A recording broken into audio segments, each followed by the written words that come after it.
মুর্শিদাবাদ জেলাকে ভাগ করে উত্তর মুর্শিদাবাদ জেলা করতে হবে জঙ্গিপুর মহকুমাকে। জেলা ভাগের দাবিতে আবারও আন্দোলনে নামলেন জেলা সংগ্রাম কমিটি। মনোবীক্ষণ পলিক্লিনিক, চিকিৎসার জগতে এক দশক। এখন এখানে সব বিষয়ে ডাক্তারবাবু একসাথে তলায়।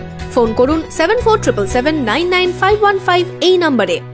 মুর্শিদাবাদ জেলা ভাগের দাবিতে ফের পথে জেলা সংগ্রাম কমিটি। জঙ্গিপুর মহকুমাকে নিয়ে উত্তর মুর্শিদাবাদ জেলার দাবিতে সোচ্চার হলেন জেলা সংগ্রাম কমিটি। সারা দেশের মধ্যে মুর্শিদাবাদ অন্যতম জনবহুল জেলা। প্রায় ৮০ লক্ষ মানুষের বসবাস এই জেলায়। আয়তনে এই জেলা ৫,৩১৮ বর্গ কিলোমিটার। তারপরেও জেলা ভাগ হয়নি। বহু মানুষকে প্রশাসনিক কাজে ছুটতে হয় বহু দূরে বহরমপুরে।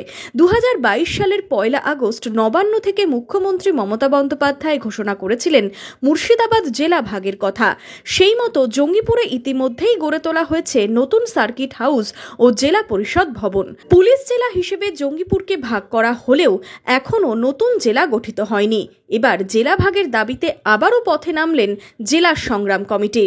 অর্থনৈতিক দিক থেকে আমরা স্বাবলম্বী, ইভেন শিল্পের দিক থেকে মুর্শিদাবাদের মধ্যে Jangipur is the richest sub divisions of all.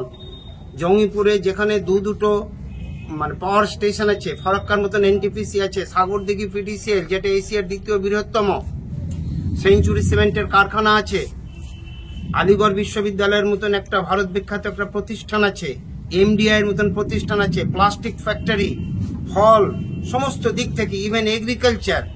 তৎসত্ত্বেও আমরা পিছিয়ে পড়া কেন? এটি কিন্তু আমাদেরকে অনবরত কিন্তু আমাদেরকে খুব জ্বালা করে। যদি আমরা জঙ্গিপুর সাব ডিভিশনটাকে যদি উত্তর মুর্শিদাবাদ হিসাবে যদি আমরা দাবি আদায় করতে পারি, তাহলে যোগাযোগের দিক থেকে আমরা অনেক এগিয়ে থাকবো, শিক্ষার দিক থেকে। সোমবার জেলা ভাগের দাবিতে জঙ্গিপুরের এসডিওকে ডেপুটেশন দেওয়ার পাশাপাশি সভারও ডাক দেওয়া হয়েছে সংগঠনের পক্ষ থেকে।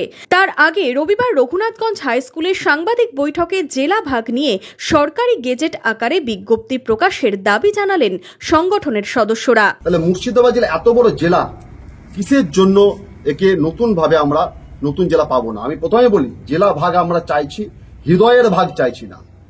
আমরা এই এলাকার মানুষের অর্থনৈতিক, সামাজিক, রাজনৈতিক, প্রশাসনিক অর্থাৎ সার্বিক উন্নয়নের স্বার্থে নতুন একটা জেলা আমরা চাইছি।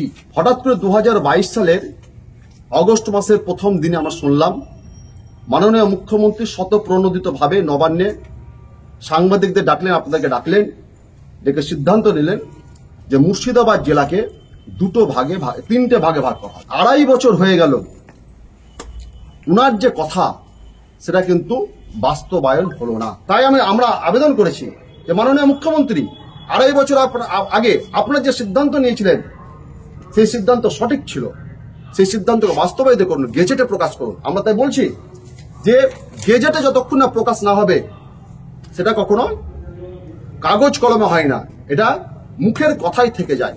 এলাকার অর্থনীতি ও প্রশাসনিক কাজে গতি আনতে ও এলাকার সার্বিক উন্নয়নে উত্তর মুর্শিদাবাদ জেলা ভাগের দাবিতে আন্দোলন চলবে বলেই দাবি করেছেন সংগঠনের সদস্যরা।